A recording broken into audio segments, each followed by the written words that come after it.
Hello welcome back to future. 8ാം ക്ലാസ്സിലെ മുത്തുമണീസെ, നാളെ നമ്മുടെ ബേസിക് സയൻസിന്റെ എക്സാം നടക്കാൻ പോവാണ്. അപ്പൊ കെമിസ്ട്രി ഭാഗത്ത് നിന്ന് എന്തായാലും ഞാൻ പ്രെഡിക്റ്റ് ചെയ്യുന്ന കുറച്ച് ക്വസ്റ്റ്യൻസുമായിട്ടാണ് ഞാൻ വന്നിട്ടുള്ളത്, കുറച്ച് ഭാഗങ്ങളുമായിട്ടാണ് ഞാൻ വന്നിട്ടുള്ളത്. അപ്പൊ എന്തായാലും നാളത്തെ ക്വസ്റ്റ്യൻ പേപ്പറിൽ ഈ ഒരു ക്വസ്റ്റ്യൻസ് കാണും. അപ്പൊ നിങ്ങൾ വിചാരിക്കും സാർ നാളത്തെ ക്വസ്റ്റ്യൻ പേപ്പർ കണ്ടോ? ഒരിക്കലും കണ്ടിട്ടില്ല. പക്ഷെ എന്തായാലും ഈ ക്വസ്റ്റ്യൻസ് ഒക്കെ വരാനുള്ള സാധ്യത ഉണ്ട്. അല്ലെങ്കിൽ ഈ ക്വസ്റ്റ്യൻസ് കാണാൻ നിങ്ങൾ എക്സാം ഹാളിലേക്ക് കയറാൻ പാടില്ല.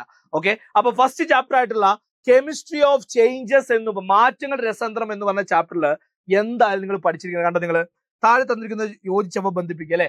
എന്താണ് ദ്രവ്യം അല്ലെങ്കിൽ മാറ്റർ, എന്താണ് മാസ്, എന്താണ് വോളിയം, ഇതൊക്കെ തന്നിട്ടുണ്ട്. അതിന്റെ ഡെഫിനിഷൻ തന്നിട്ടുണ്ട്. എന്താണ് ഒന്ന് മാച്ച് ദ ഫോളോയിങ് ആണ് ചോദ്യം അല്ലെ. ഇതാണ്ടോ മാറ്റർ എന്താ, മാസ് എന്താ, വോളിയം എന്താ, ഇതൊക്കെ എന്താണ് അല്ലെ. മാറ്റർ എന്ന് പറഞ്ഞതിൽ ഏതാണ്? എനിത്തിങ് അല്ലെ. ഇതല്ലേ കറക്റ്റ് ആൻസർ? ഏതാണ് ഇതല്ലേ വരിക? മാറ്ററിന്റെ കറക്റ്റ് ആൻസർ ഏതാ? ബി അല്ലേ വരിക. Anything that occupies space and exist as weight അല്ലെ. വെയിറ്റ് ഉള്ളതും അല്ലെങ്കിൽ മാസ് ഉള്ളതും, വെയിറ്റ് മാറ്റിട്ട് മാസ് എന്നാക്കിയാലും വലിയ കുഴപ്പമില്ല കേട്ടോ. മാസ് ഉള്ളതും നിൽക്കാൻ സ്ഥലം ആവശ്യമായിട്ടുള്ളതുമായിട്ടുള്ള എല്ലാ സാധനത്തിനും നമുക്ക് എന്ത് വിളിക്കാം? മാറ്റർ എന്ന് വിളിക്കാം. ഈ മാസ് എന്ന് പറഞ്ഞാൽ എന്താ? ദ്രവ്യത്തിന്റെ അളവല്ലേ. Amount of matter contain object അല്ലേ. അപ്പൊ എന്താണ്? 2a വരിക.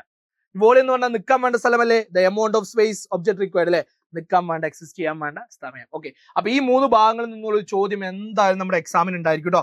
നെക്സ്റ്റ് ഭാഗം എന്ന് പറഞ്ഞാൽ ഇതാണ്, ഫിസിക്കൽ ചേഞ്ചും കെമിക്കൽ ചേഞ്ചും. ഉറപ്പിച്ചോ, നാളത്തെ ക്വസ്റ്റ്യൻ പേപ്പറിൽ ഒരു ക്വസ്റ്റ്യൻ ഇതായിരിക്കും, ഫിസിക്കൽ ചേഞ്ചും കെമിക്കൽ ചേഞ്ചും അല്ലെ. ഫിസിക്കൽ ചേഞ്ച് എന്ന് പറഞ്ഞാൽ എന്താണ്? മോളിക്യൂൾസിന്റെ അറേഞ്ച്മെന്റ് മാത്രമേ മാറുന്നുള്ളൂ, തന്മാത്രകളുടെ അറേഞ്ച്മെന്റ് മാത്രമേ മാറുള്ളൂ, പുതിയ സബ്സ്റ്റൻസ് ഒന്നും ഉണ്ടാവില്ല. അതേപോലെ തന്നെ ഐസുരുക്കി വെള്ളമാകുന്നു, വെള്ളം വീണ്ടും നീരാവിയാവും, തിരിച്ചു നടത്താൻ പറ്റൂലേ. ഒരു ടെമ്പററി ആയിട്ടുള്ള ചേഞ്ച് മാത്രമാണ്. പക്ഷെ കെമിക്കൽ ചേഞ്ച് എന്ന് പറഞ്ഞാൽ കഴിഞ്ഞു, പിന്നെ തിരിച്ചു നടക്കില്ല. വറക് കത്തി ചാരമായി, പിന്നെ ചാരം വീണ്ടും വറകാവും ഇല്ല അല്ലെ. പുതിയ മോളിക്യൂൾ ഉണ്ടായി, ആഷ് എന്ന് പറഞ്ഞ പുതിയൊരു മോളിക്യൂൾ ഉണ്ടായി അല്ലെ. പുതിയ തന്മാത്ര ഉണ്ടാവുന്നതാണ് എന്ത്? Chemical change, രാസമാറ്റം.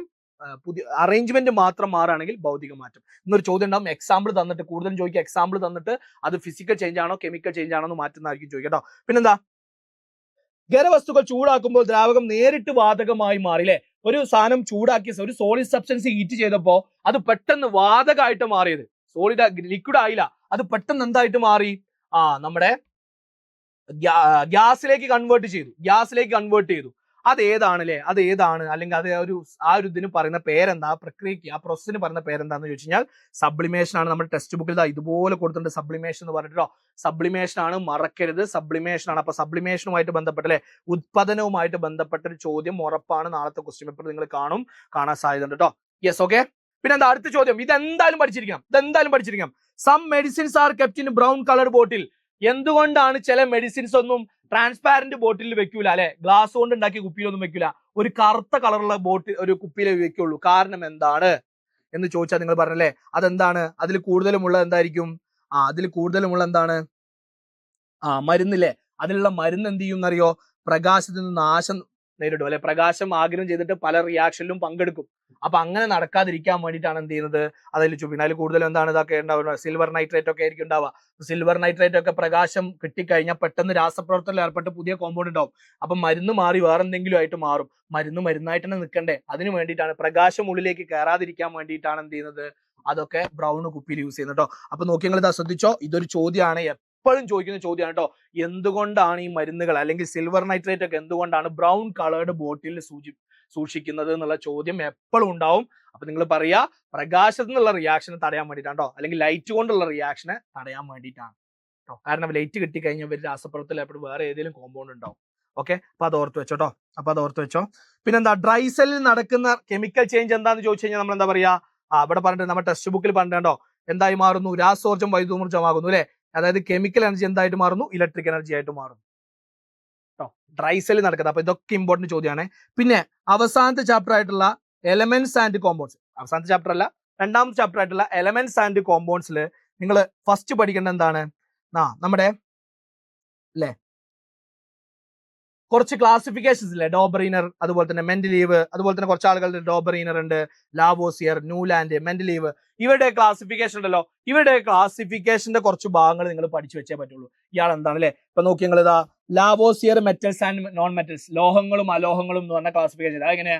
ലാവോ തന്നെ ലോഹം നൊളിഞ്ഞു നടക്കുന്നത്, ലാവോ ലോഹം. അപ്പൊ ലോഹങ്ങളും അലോഹങ്ങളും എന്ന് ക്ലാസിഫൈ ചെയ്തത് എന്താണ്? ലാവോസിയർ ആണ്. പിന്നെ ന്യൂലാൻഡ് എന്താണ്? Law of octaves. ന്യൂലാൻഡ് പുതിയ തീരം എന്നർത്ഥം. ന്യൂലാൻഡിൽ ഒരു ഓട്ട കണ്ടു എന്ന് ആലോചിച്ചാൽ മതി. അപ്പൊ ന്യൂലാൻഡ്സ് കണ്ടുപിടിച്ചതാണ് ലോ ഓഫ് ഒക്ടേവ്സ് ആണ്. ഓക്കെ, പിന്നെന്താ ഡോബറീനർ എന്ന് പറഞ്ഞു കഴിഞ്ഞാൽ നിങ്ങൾ ആലോചിച്ചാൽ മതി. ഒന്ന് ട്രൈയഡാ, ഡോബർമാൻ ആലോചിക്കുക, ഡോബർമാൻ പട്ടി. ഡോബർമാൻ പട്ടീനോട് നമ്മൾ പറയണം ഒന്ന് ട്രൈയഡാ, നമ്മൾ എന്തെങ്കിലും ഇട്ട് കൊടുത്തിട്ട് പറയൂലേ ട്രൈയഡാ. അപ്പൊ ട്രയാഡ് കണ്ടുപിടിച്ചതാണ് ഡോബറീനർ ആണ്. ഓക്കെ ഓക്കെ, അങ്ങനെ ഓരോരുത്തർ ആ 4 ആളുകളുടെ കാര്യങ്ങൾ ഒന്ന് പഠിച്ചു വെച്ചോ. നമുക്ക് ആവശ്യമുണ്ട് എന്തായാലും ഒരു ചോദ്യം ആ ഭാഗത്ത് നിന്നുണ്ടാവും കേട്ടോ. പിന്നെ നമുക്ക് പ്രെഡിക്റ്റ് ചെയ്യാൻ പറ്റുന്ന അടുത്ത ക്വസ്റ്റ്യൻ എന്ന് പറഞ്ഞു കഴിഞ്ഞാൽ ഏതാണ്? ഇതാണ്. ഇങ്ങനെ ഒരു കോമ്പൗണ്ട് വന്നിട്ട് അതിലുള്ള ആറ്റങ്ങളും മോളിക്യൂൾസും, നമ്പർ ഓഫ് ആറ്റംസും നമ്പർ ഓഫ് മോളിക്യൂൾസ് ഉറപ്പിച്ചോ എന്നൊരു ചോദ്യം, ഈ ഒരു ചോദ്യം ഉറപ്പിച്ചോ. ഓക്കെ, മോളിക്യൂൾ ഇപ്പൊ നോക്കിയേ, ഞാൻ എക്സാമ്പിൾ പറഞ്ഞുതരാം. NH3 ഇതിൽ എത്ര മോളിക്യൂൾ എന്ന് ചോദിച്ചു കഴിഞ്ഞാൽ ഇതിൽ ഏതാണ് ഫസ്റ്റ് നമ്പർ എഴുതിയുള്ളത്? 5 അല്ലേ? അപ്പൊ 5 മോളിക്യൂൾ, 5 തന്മാത്ര കേട്ടോ. തന്മാത്രകളും ആറ്റങ്ങളും ആണ് ചോദിക്കുക. അപ്പൊ 5 തന്മാത്ര, 5 മോളിക്യൂൾ. ഇതിൽ എത്ര ആറ്റം ഉണ്ടെന്ന് ചോദിച്ചു കഴിഞ്ഞാൽ NH3 മൊത്തം എത്ര ആറ്റം ഉള്ളത്? 3 നൈട്രജനും 1 നൈട്രജനും ഉള്ളത്. 3 നൈട്രജൻ അല്ലേ? N ഒന്നേ ഉള്ളൂ. H അടിയിൽ ഒരു 3 ഇല്ലേ? അപ്പൊ H 3 എണ്ണം. അപ്പൊ 3 + 1 മൊത്തം എത്ര ഉണ്ട്? മൊത്തം 4 ഉണ്ട്. ഒരു NH3 4 ഉണ്ട്. അങ്ങനത്തെ 5 NH3 ഇല്ലേ? അപ്പോ 5 × 4, ഒന്നില് 4 ഉണ്ട്, മൊത്തം 5 ഉണ്ട്. അപ്പൊ 5 × 4 എത്ര വരിക? 20 ആറ്റംസ് ആണ് ഉണ്ടാവുക കേട്ടോ. 20 ആറ്റംസ് ആണ് ഉണ്ടാവുക. ഓക്കെ, അപ്പൊ ഈ ക്വസ്റ്റ്യൻ എന്താ ഇതുപോലെ തന്നെ നിങ്ങൾ എല്ലാം ചെയ്തു നോക്കുക. ഈ ക്വസ്റ്റ്യൻസ്, ഇത്രയും ക്വസ്റ്റ്യൻസ് നിങ്ങൾ എന്തായാലും പഠിച്ചിട്ട് എക്സാം ഹാളിലേക്ക് കയറി പോകാൻ പാടുള്ളൂ കേട്ടോ. ഓക്കെ, ഇത് പഠിക്കാതെ നിങ്ങൾ എക്സാം ഹാളിലേക്ക്, അല്ലാതെ ഞാൻ വന്നിട്ട് ഞാൻ നാളത്തെ ക്വസ്റ്റ്യൻ പേപ്പർ കണ്ടു എന്ന് പറഞ്ഞിട്ട് വരികയല്ല. ഇത് പഠിക്കാതെ പോവരുത്, പഠിക്കാതെ പോകാൻ പാടില്ല.